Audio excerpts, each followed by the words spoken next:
자, 여러분들 반갑습니다. 이번 이야기는 시청자 촌놈님께서 시들무에 찾아와 주셨습니다. 바로 만나보도록 할게요. 네, 여보세요? 촌놈님, 네, 안녕하세요. 반갑습니다. 네, 반갑습니다. 네, 오늘 이렇게 시들무에 찾아와 주셨는데 오늘 해주실 이야기가 이런 사람들 진짜 조심해야 된다라는 걸 좀 많이 말씀을 해드리고 싶다고 얘기해 주셨어요. 네, 맞아요. 이게 대략 몇 년 전에 겪었던 이야기일까요? 지금으로부터 정확히 딱 13년 전, 제가 이제 갓 성인 됐을 때 이야기인데요. 예, 현실 공포죠, 사실. 그렇죠. 네, 사람이 진짜 사실- 이런 거 무서운 것 같아요. 네, 현실 속에 저희가 매일같이 접할 수 있고, 매일같이 마주칠 수 있는 거는 사람이잖아요. 그렇죠. 사람이란 거는 정말 상상 이상으로 생각보다도 더 무섭다는 사실을 한번 전달을 해드리고 싶어서 이렇게 의뢰를 했습니다. 직접 겪으셨다 보니까 아마 더 세세한 내용까지 말씀을 해주실 그렇죠. 수 있을 거다라고 저는 보는데 일단은 네. 지역이 어디였는지 큰 지역만 말씀해 주시면 좋을 것 같아요. 네, 현재 제가 거주하는 지역은 전라도인데요. 이제 제가 일을 겪었던 그 지역은 경기도의 시흥. 시흥 예전 13년 전이니까 모르겠어요. 하지만 그때 당시엔 거기서 겪었다. 네, 맞습니다. 네, 알겠습니다. 그럼 바로 출발을 해보도록 할게요. 렛츠고! 길이십니다. 촌놈이에요.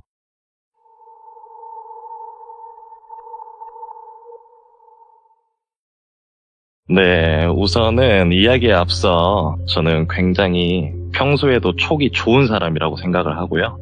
그다음에 여러분들께 한마디 좀 전달드리고 싶은 건 예. 여러분들도 인생을 살아가시면서 분명히 겪게 되는 여러 가지 촉이 있으실 거예요.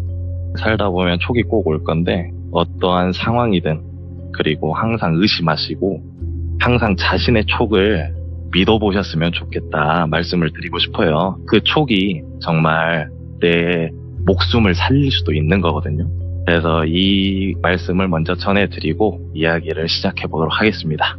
제가 지금으로부터 딱 13년 전 갓 20살이 됐었을 때요. 그러니까 지금으로부터 2011년도 이야기인데 제가 이제 학창시절 고등학교도 그렇고 촌에서 자랐기 때문에 사실 그 당시에는 배운 것도 많이 없었고 그리고 대학에 진학해야 되는 꿈도 없었고 사실 저는 주변에서 말하길 태어난 김에 살아간다 하는 되게 좀 좋게 말하면 쿨하게 살아오는 그런 타입이라서 어린 마음에 우선 막연하게 20살을 맞이하게 됐죠. 예.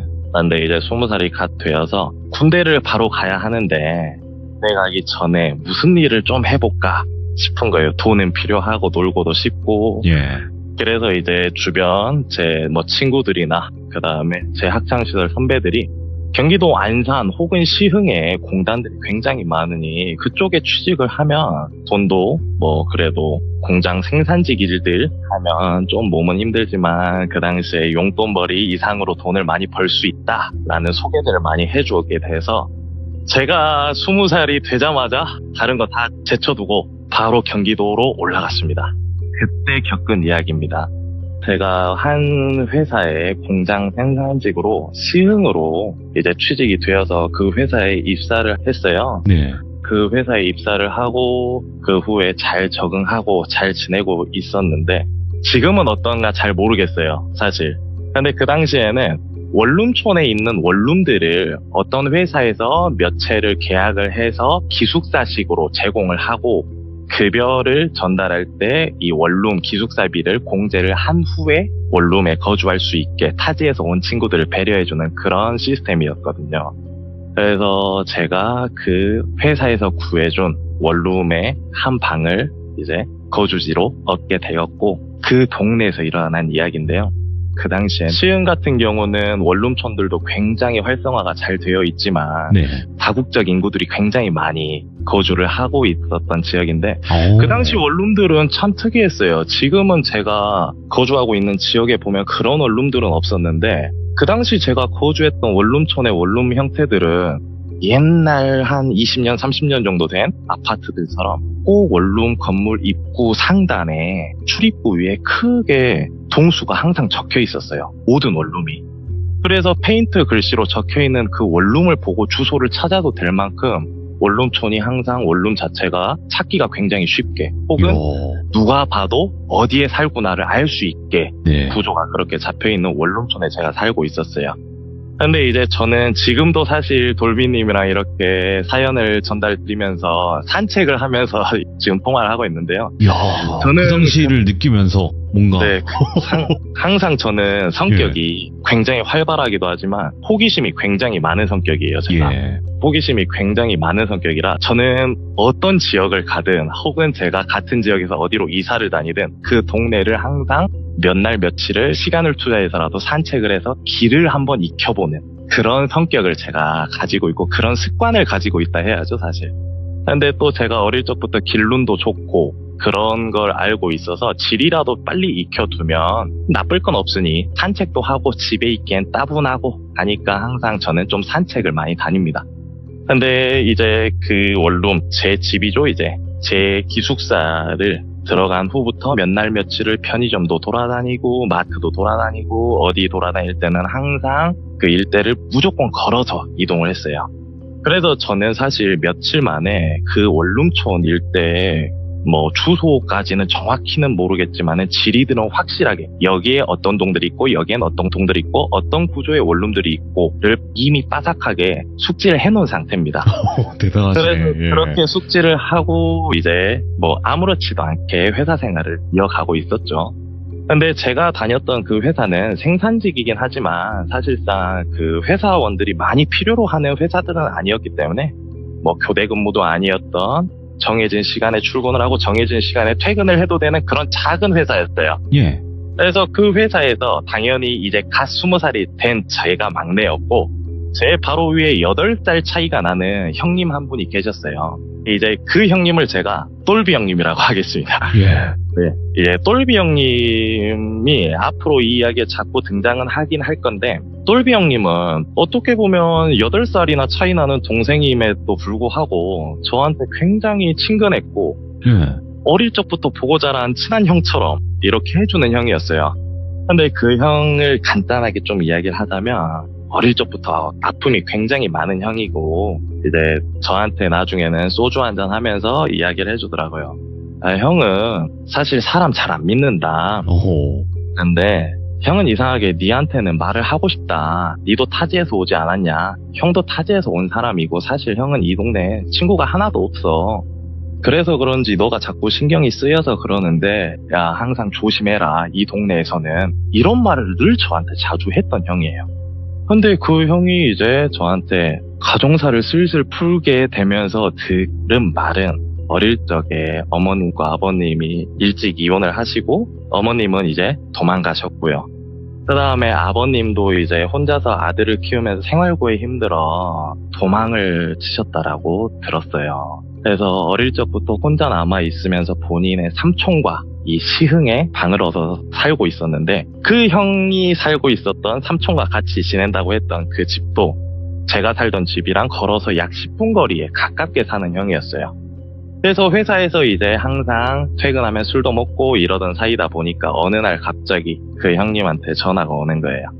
야 촌놈아 너 오늘 뭐 하냐? 그래서 저 뭐 오늘 하는 거 없어요. 왜요? 그랬더니 원래 평상시 같으면 밖에서 술을 먹자고 하는 형인데 형이 이번 달 급여가 많이 좀 없어서 여유가 없어서 형 집에서 맥주 한잔 할까? 치킨은 형이 사 놓을게. 네가 오는 길에 맥주만 좀 사와라 이러는 거예요. 평상시에 저도 타지 생활 하다 보니 친하게 지낼 형님이 그 형님밖에 없었기 때문에 집으로 초대해준다면 저는 한달음에 달려갔죠. 그래서 이제 가는 길에 아 형님네 동네는 생각해보니까 내가 돌아다녀 본 적이 없네 싶은 거예요.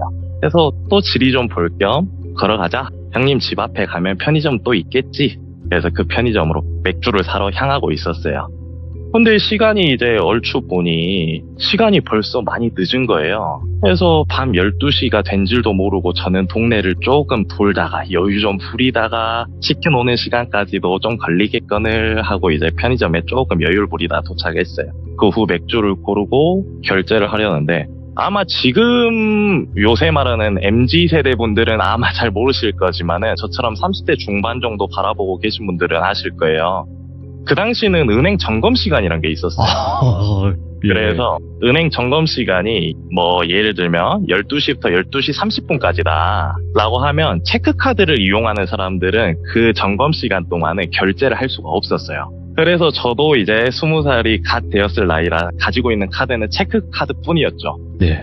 그래서 이제 맥주를 고르고 결제를 해야지 하는데 종업원분께서 저기요 은행 점검 시간이라 지금 결제가 안 되시는데 이런 거예요. 그래서 어떡하지 하다가 이왕 산책하려고 또 돌아다녔던 거 30분만 시간을 버티자 예. 하고 편의점에 나오기 전에 똘비 형님한테 전화를 했죠. 형님 제가 체크카드밖에 안 쓰는데 요 점검시간 걸려버려가지고 아따 제가 한 30분까지는 기다렸다가 맥주 사가야 될 것 같은데요. 그랬더니 형님이 그러면 기다리고 있을게 뭐 천천히 사와 조심히 오고 항상 그 형은 저한테 이제 항상 조심해라 이런 말을 많이 했던 형이라서 그렇게 인사를 했죠.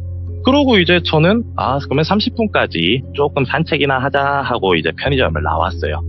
편의점을 나와서 제가 편의점을 등지고 바로 왼쪽 골목으로 올라가고 있는데 편의점을 나온 지 몇 초 되지도 않아서 앞에서 굉장히 키가 작고 왜소한 여성분 한 분이 제 쪽을 향해서 오고 계신 거예요.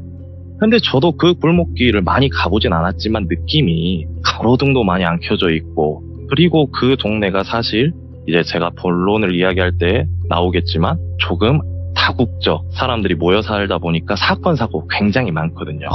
그래서 저는 남자고 겁도 많이 없는 스타일이고 하다 보니까 밤에 산책을 다녀도 여성분들이 혼자 다니는 경우를 많이 목격한 적이 없었단 말이에요. 네네. 근데 키가 굉장히 작고 그렇게 왜소하신 분이 또 위아래로 옷을 조금은 잘 차려입은 듯한 모습으로 오. 제 쪽을 향해 걸어오시는 거예요.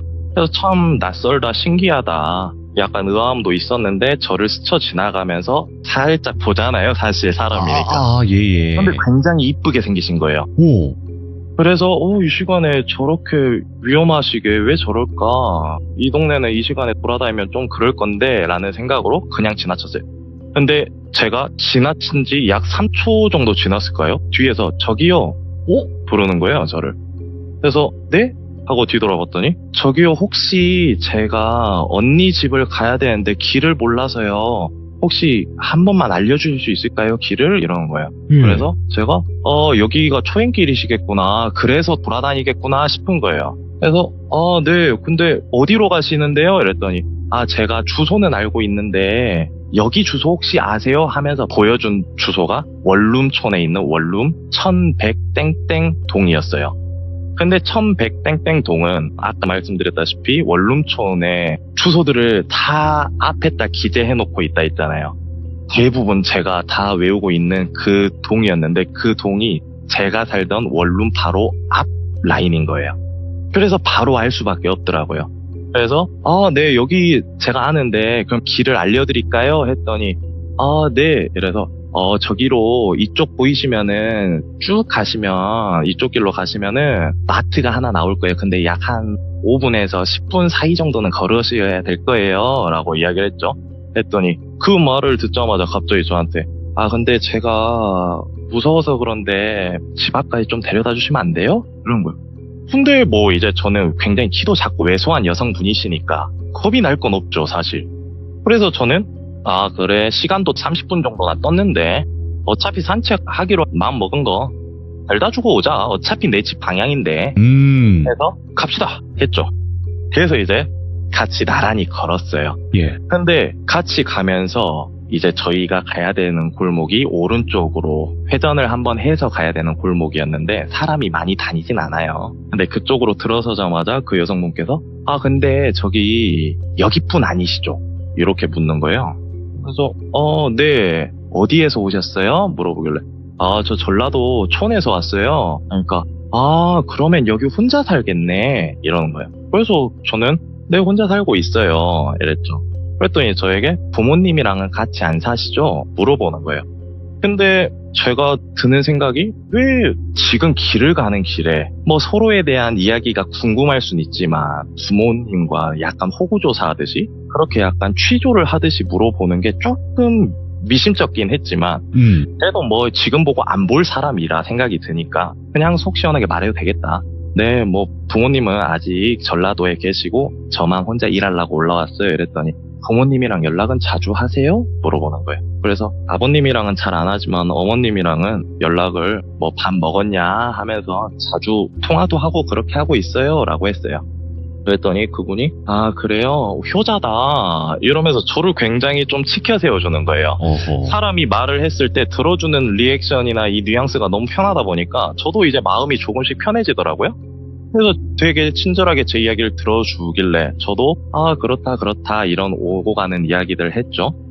그런 후에 이제 저한테 갑자기 혹시 술이랑 담배는 조금 하세요? 물어보길래 아 네 술 담배 조금 해요. 이랬더니 의외다. 키도 크고 몸도 좋고 하시길래 저는 술 담배는 전혀 안 하실 줄 알았는데 좀 아쉽다는 식으로 이야기를 하더라고요. 그래서 저도 이제 배운 지 얼마 안 됐어요. 네. 그랬더니 언제부터 술 담배 했어요? 물어보는 거예요. 그래서 제가 이제 20살이 됐으니까 이제 막 시작했어요. 그러니까 혹시 지금 몇 살이에요? 물어본 거예요. 그렇게 물어봐서 저는 저 이제 막 20살이 됐어요. 그러니까 오 좋다. 되게 좋다. 막 이러는 거예요. 그러면서 갑자기 화색이 막 돋는 오. 그런 느낌이 딱 드는 거예요. 예. 그래서 그 화색이 딱 돋는 표정을 봤는데 저도 그때까지 공포감은 없었으니까 그냥 어린 사람이 취향인가? 약간 그렇게 생각을 해버린 거죠. 근데 이제 갑자기 그 대화를 끝으로 저에게 저기 혹시 저 무서워서 그런데 손 좀 잡고 가도 돼요? 물어보는 거예요. 근데 이제 제가 그 당시에는 촌놈이기도 하고 여자 경험이 전무하다시피 했기 때문에 손 잡는 거는 이성에게 관심이 많이 없었죠. 사실 이성에 대해서 다루는 것도 섣불렀고 그래서 손 잡는 거는 좀 불편할 것 같아요. 이렇게 좀 거절을 했어요. 야, 대단하시네. 그러다가 이제 저도 예. 궁금한 게 생기는 거예요. 예. 근데 그 아까 알려주신 집 주소가 본인 사는 집 아니에요? 물어봤죠. 그랬더니 제가 사는 집이 아니고 사실 제가 혼날까봐 빨리 들어가야 돼요. 이러는데 시간이 이미 12시가 넘었잖아요. 빨리 들어가야 된다는 거는 뭔가 촉박한 시간이 있구나 라고 느껴지는 그런 느낌이죠. 그래서 이제 저에게 언니 집에 한 며칠 동안 지금 얹혀 지내고 있다고 하더라고요. 그래서 언니 집에 얹혀 지내는데 언니가 경찰인데 늦게 들어가면은 굉장히 엄청 크게 혼난다는 거예요. 그래서 저는 좀 의아하죠. 그래도 언니면 가족이고 한데 언니가 왜 경찰분이시라는데 조금 늦게 왔다고 성인 아니세요? 이랬더니 근데 언니가 성격이 정말 무서워요. 빨리 집에 가야 돼요. 이러면서 뭐지? 언니한테 혼난다면 무서울 수도 있지 하고 이제 이야기를 하다 보니 마트 앞에 도착한 거예요. 그래서 이제 마트 앞에 도착을 해서 한 10분 정도를 불빛을 없는 거리를 걷다가 마트 불빛을 보니까 괜히 좀 마트 앞에 서 있고 싶은 거예요. 그래서 도착했는데 이제 그 늦은 시간에 교대 근무하시는 분들 앞에서 담배도 태우고 계시고 뭐 여러 사람들이 있더라고요. 그래서 이제 제가 물어봤어요. 근데 아까 몇 동으로 가셔야 된다 하셨죠? 물어봤어요. 그랬더니 맨 처음에 1100XX동으로 가야 된다 했잖아요. 맞아요. 근데 저에게 갑자기 1200X동으로 가야 돼요. 이러는 거예요. 바뀌었어? 근데 제가 그때 의심이 들었다기보단 잘못 들었겠지 싶어서 몇 동으로 가야 된다고요? 이랬더니 1200X동이요. 이러는데 제가 갑자기 왠지 모를 의심이 순간적으로 엄청 드는 거예요. 그래서 제가 물어봤죠. 저기 혹시 아까 1100XX동이라고 하시지 않았어요? 근데 지금은 왜 또 1200X동이라고 하시는 거예요? 그랬더니 네? 제가 언제요? 저 여기 길 잘 모른다 했잖아요. 저 길 잘 몰라서 이러면서 얼버무려요. 그래서 제가 근데 주소는 아까 휴대폰 보면서 저한테 뭔가 알려주다시피 했거든요. 그래서 주소 분명히 알고 계신 거 아니었어요? 그랬더니 네, 그 주소가 1200 그 X동인데요? 이러는 거예요. 그래서 아니라고 내가 1100XX동이라고 했을 때는 제 집을 말하기가 뭐한 거예요. 그래서 1100XX동은 내가 분명히 아는 동이다. 와. 근데 1200X동은 제가 마트 기준으로 제가 거주하던 1100XX동이 왼쪽에 있다면 1200X동은 오른쪽으로 약 5분 정도를 더 가야 돼요. 예. 근데 완전 반대의 길이잖아요. 마트 기준으로 봤을 때. 근데 이게 몇 동 차이로 헷갈린다면 이해가 되는데 아예 블럭이 바뀌는 걸 저는 헷갈렸다는 게 의심이 좀 들더라고요. 그러네요. 네, 그래서 제가 아니라고 분명히 나한테 1100XX동이라고 말하지 않았냐 이랬어요. 근데 문득 드는 생각이 1200X동?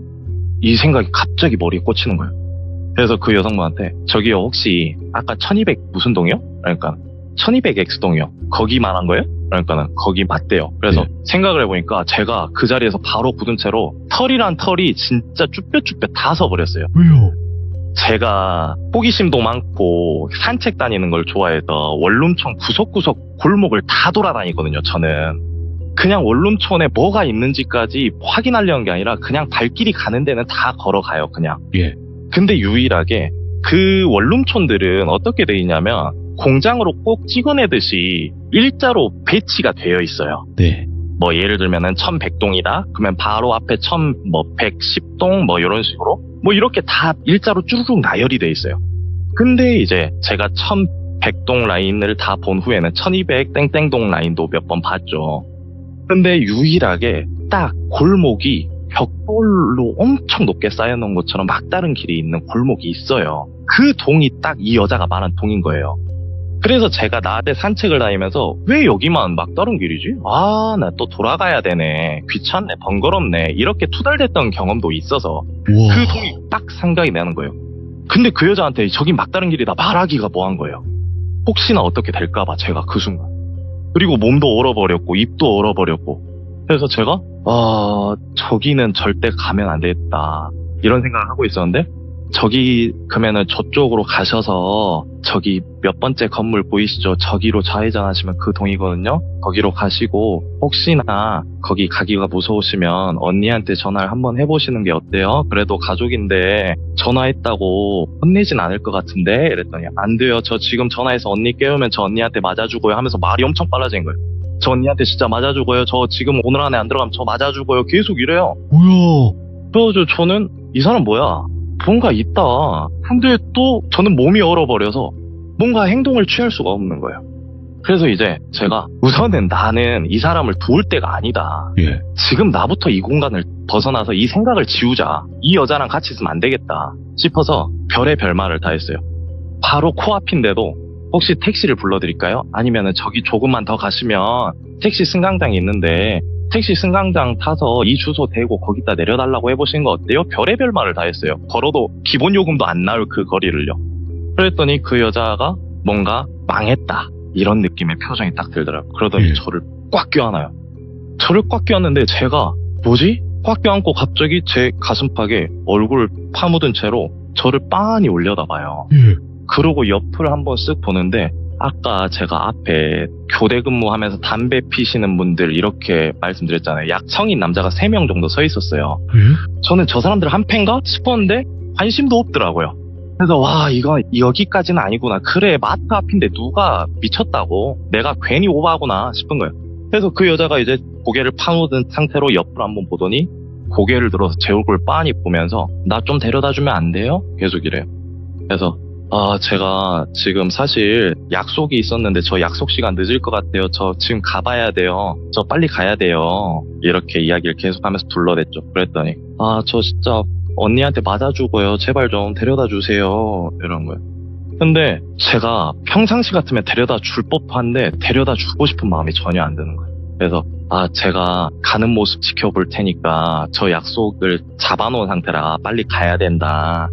빨리 가셨으면 좋겠다고 이랬더니 갑자기 저한테 본인 주머니에서 뭔가를 꺼내서 제 주머니에 쑥 넣는 거예요. 뭐야? 근데 봤더니 현금 10,000원짜리를 주는 거예요.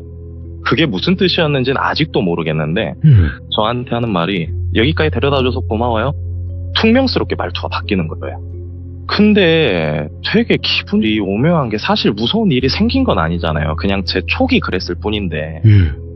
근데 이제 그 여자가 가야 되잖아요. 굉장히 뭔가 속 시원하지 못하게 가는 듯한? 그게 정말 언니한테 혼날까인지 뭐일지는 모르죠. 근데 그렇게 하고 이제 그 여자가 떨어져야 되잖아요. 저한테 가려면.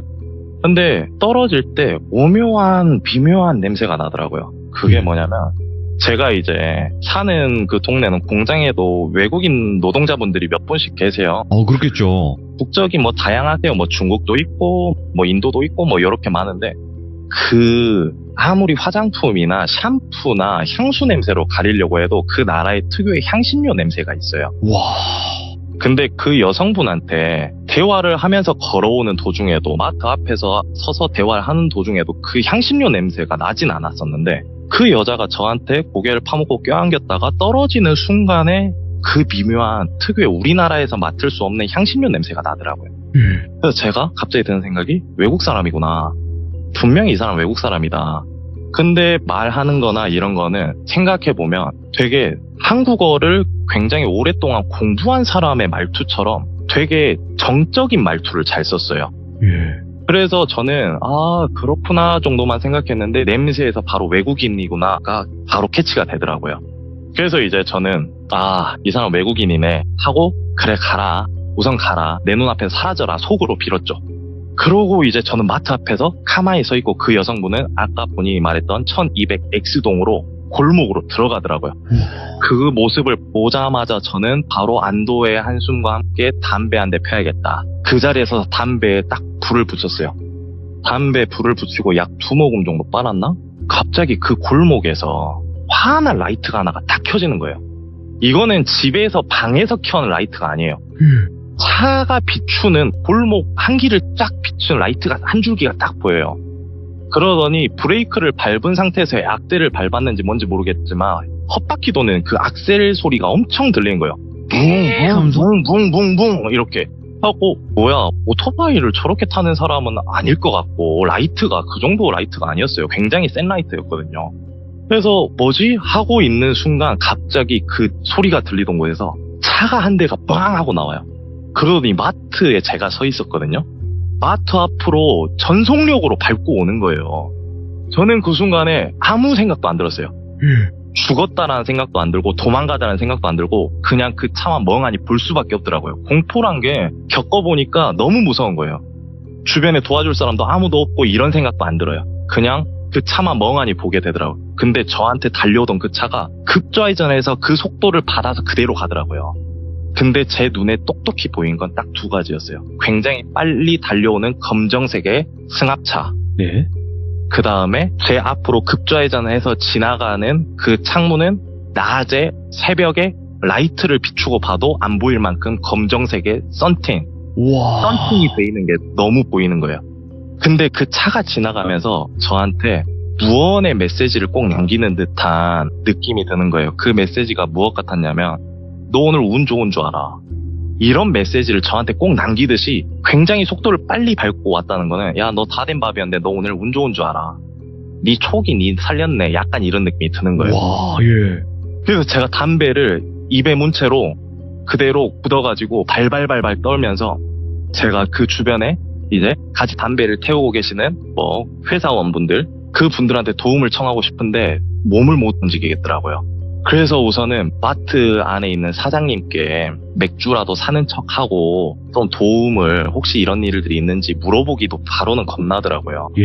그래서 조금 누군가와 대화를 좀 하면은 안심이 될 것 같고 좀 다른 사람도 있겠지. 다 저런 사람들은 아니겠지. 이런 불신도 좀 없어질 것 같아서 마트로 바로 들어갔어요. 근데 그 마트 사장님 이야기를 잠깐만 간략하게 하자면 네. 그 마트 사장님은 그 동네 보안관 같으신 분이세요. 오. 예전부터 유도 선수 출신이셨고 용감한 시민상도 뭐 3회 정도 받으셨던 걸로 알고 그다음에 뭐 다국적 뭐 강도들 이렇게 실랑이를 해서 강도들 잡고 실제로 뉴스에도 용감한 시민으로 몇 번 방송에 나오신 분이었어요. 예. 한채도 나이가 있으심에도 불구하고 굉장히 좋으셨고요. 근데 이제 그 사장님을 보니까 말을 섞진 않았지만 너무 좀 위안이 된다. 그래도 날 지켜줄 것 같은 사람이니까 라는 생각이 딱 들어서 사장님 저 맥주 계산 좀 해주세요 하고 이제 또 마트 문을 딱 열고 나왔는데 그 차가 지나갔던 골목이 제가 그 여성분을 데려다 주러 다시 왔던 골목이거든요. 예. 근데 이 골목으로 가지 않으면 저는 디귿자로 굉장히 크게 돌아야지만 똘비 형님 집을 갈 수 있는 거예요. 와. 그래서 고민이 되는 거예요. 근데 그 차는 그쪽으로 급좌회전을 해서 사라졌고 불빛은 없고 나 여기 갈 수 있나? 생각이 드는 거예요. 그렇다고 돌아가야 되나? 그렇다고 이 시간에 택시를 부른다고? 택시가 잡힐까? 별의별 생각이 다 들어서 못 가겠는 거예요. 문을 열고 생각을 해보자마자. 근데 어떤 젊은 남성분이 이제 그쪽 골목으로 가시길래 그 분을 그냥 제 보디가드라 생각하고 쫄래쫄래 따라갔죠. 뒤를 졸졸졸졸 그림자 밟듯이. 이렇게 가서 그 형님 집에 도착해서 맥주를 내려놓자마자 형님이 야, 너 왜 이렇게 늦게 왔어? 이런 거예요. 그래갖고 형님 사실은요 제가 지금 진정이 안 돼서 그런데 제가 말씀을 드릴게요 하면서 편의점에서부터 마트 앞까지 있었던 이야기를 하나하나 다 이야기를 했어요. 그랬더니 그 형님이 하시는 말이, 야, 니 진짜 형이 늘 조심하라 한 게 뭐냐면은 그 촉 때문이야, 촉. 사람은 그런 촉들이 살다가 보면 꼭 한 번씩은 든다? 근데 뭔가를 꼭 피해야 된다라는 촉이 들 때가 있어. 그 촉이 들 때는 금은보화를 준다 해도 따라가면 안 돼. 꼭 피해야 될 것 같다라는 촉이 들면 무조건 따라가지 말라고. 그러면서 그 똘비 형님이 하는 말이, 똘비 형님은 이제 어릴 적부터 가정환경도 안 좋고 하다 보니까 혼자서 좀 자해의 흔적들이나 이런 게 좀 있으신 분이었어요. 이 아까 있는 거. 혼자서 감정을 좀 괴롭히는, 근데 억지로 다스리려고 많이 노력하시는 나쁜 분은 아니었는데, 네, 이제 그런 말을 하더라고요. 야, 세상에 무서운 사람이 뭘 것 같아? 온몸에 문신이 가득해 있는 그런 건달 같은 사람들? 아니야. 남의 형처럼 몸에 이렇게 자국이 많은 사람들? 아니야. 제일 무서운 거는 우리가 상식으로 이해할 수 없는 갈대가에 가버린 놈들, 잃을 거 없는 놈들이 제일 무서워. 와. 근데 너 거기 따라갔지? 스타렉스 나왔다고? 너 형이 한번 나중에 같이 가줄 수 있는데 아마 그게 우연히 일치겠어? 걔네 거기서 기다리고 있었던 거야, 너. 네가 걔네 건수였고 이런 말 하는 거야. 예. 저는 그날 술을 못 먹겠더라고요. 그래서 집에 돌아갈 그 힘도 없고 그 정신 상태도 아니어서 똘비 형님 집에서 하루를 자고 이제 아침 일찍 나와서 왔어요. 그러고 이제 한 이틀 정도 제가 집에만 박혀서 밖에 나가는데 약간 트라우마 같은 그런 게 생기더라고요. 안 생길 수가 그래서, 없어요. 예. 네. 그래서 괜히 나갈 때도 창문을 한번 열어서 사람이 없다 싶으면 잠깐 나갔다 오게 되고, 성인 남자인 저도 자꾸 그 생각이 너무 무서우니까 그렇게 조심하게 되더라고요. 근데 약 한 3일쯤 됐을 때 제가 이제 다시 회사로 출근했죠. 근데 이제 똘비 형님이랑 다시 뭐 사이좋게도 지내고, 이제 똘비 형님이 항상 뭐 술 한잔 하고 하면은 제 집 근방에 와주셔서 먹고 저를 좀 배려도 많이 해주고, 네. 그렇게 다시 순탄한 회사 생활을 하고 있었어요. 순탄한 회사 생활을 하고 약 2주 정도 지났을까요? 갑자기 똘비 형님이 회사에서, 야, 니 그거 들었냐? 그런 거야.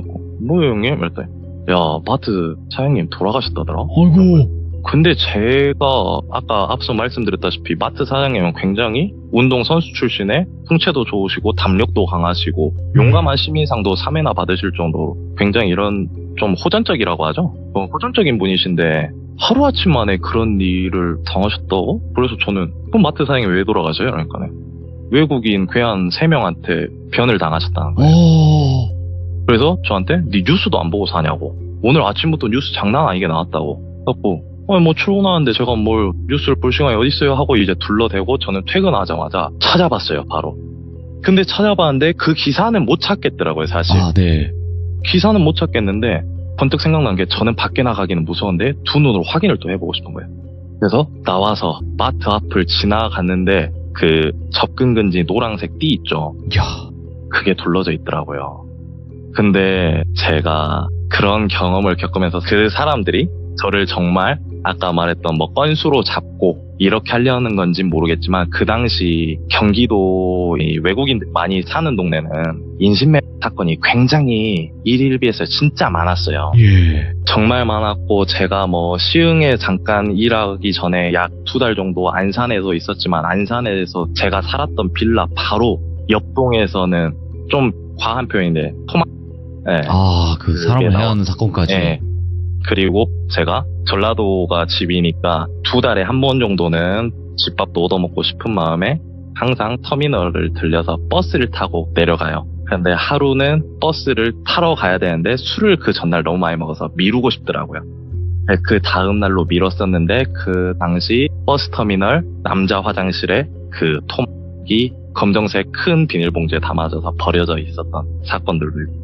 근데 저는 사실 그 지역을 시 정도는 말할 수 있죠. 네. 안산시랑 시흥시 이 두 곳에서 약 반년을 조금 넘게 지내면서 그런 사람의 목숨에 대한 게 너무 많이 스쳐 지나가는 거예요, 저한테. 네네. 그래서 저는 이제 그 동네를 빠르게 청산을 하고 내려왔죠. 근데 저한테는 들으셨을 때는 섬뜩하지 않으셨을 수 있는데, 사실 그 정말 키가 작고 이 왜소한 여성분이 접근하면 건장한 성인 남성이라면 경계심이 많이 풀릴 수밖에 없어요. 그럼요. 예. 그리고 사실 뭐 흑심을 품는 분들도 있겠지만 그러니까 사실 그 방법을 썼겠죠. 그렇죠. 그 양반들도. 약간 우리는 미인계라고 하죠. 그렇죠. 접근할 때 같은 남자가 접근하면 조금 부담스럽고 무서울 수 있지만 좀 나보다 체구가 많이 작고 내가 봐도 가녀린 여성분이 접근하면 혼날 것 같다 이런 말들로 집에 데려다 달라 하면 괜한 선행이라도 해보고 싶은 마음이 들 수 있어요. 근데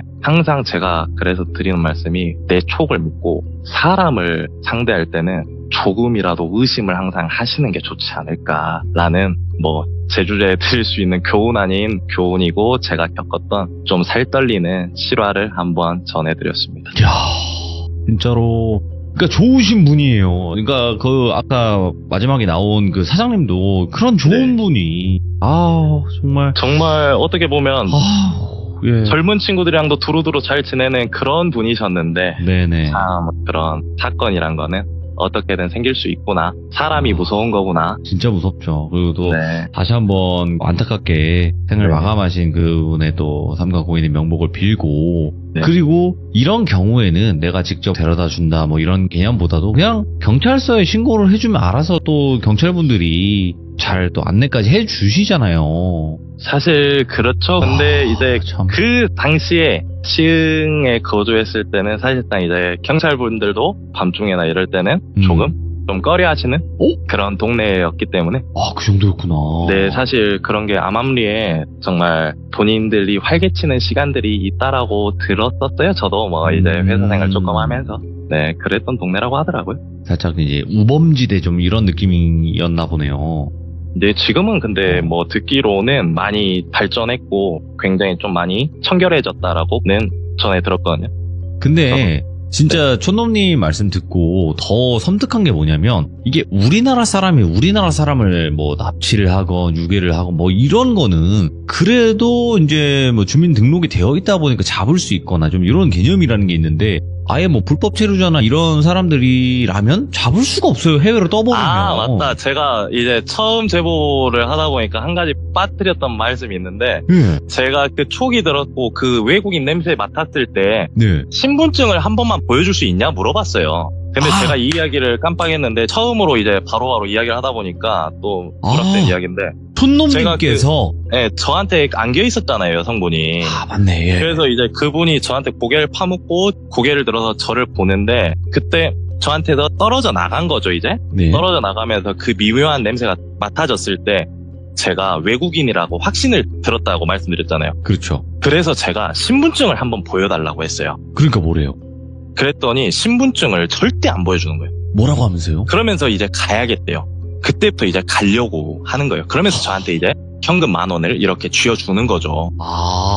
근데 이제 그것도 제가 이거는 말씀 못 드렸던 건데 생각해보면 그 사람들이 뭐 여성분이 이렇게 집 데려다 달라 하고 뭐 스킨십 아닌 스킨십도 하고 막 안겨 있으려고 하고 이러면서 공포감이 느껴진다고 의심이 든다고 신분증 보여달라는 사람은 아마 제가 처음이지 않았을까 하는 생각이 들더라고요. 그래서 그 여성분은 아마 이 사람 나보다 조금 더 또라이거나 아니면 경찰이구나 둘 중 하나로 생각을 해서 본인도 찝찝하니까 예. 그냥 그걸 다 저를 포기하고 그 골목으로 사라진 게 아닌지라는 생각이 드네요. 그래서 이제 돈 10,000원 준 게 그냥 뭔가 뇌물 겸 이런 느낌으로. 약간 그런 뭐 사실 길 데려다 주는 건 누구나 할 수 있지만 누가 길 좀 알려줬다고 10,000원 주는 경우는 없어요. 그렇죠. 살아보면 아니, 정겨운 사람들도 10,000원 주지 않아요. 길 알려줬다고. 맞아요. 제가 봤을 때는 조용히 해주세요. 뭐 없었던 일로 합시다. 이런 암묵적인 메시지가 아니었나.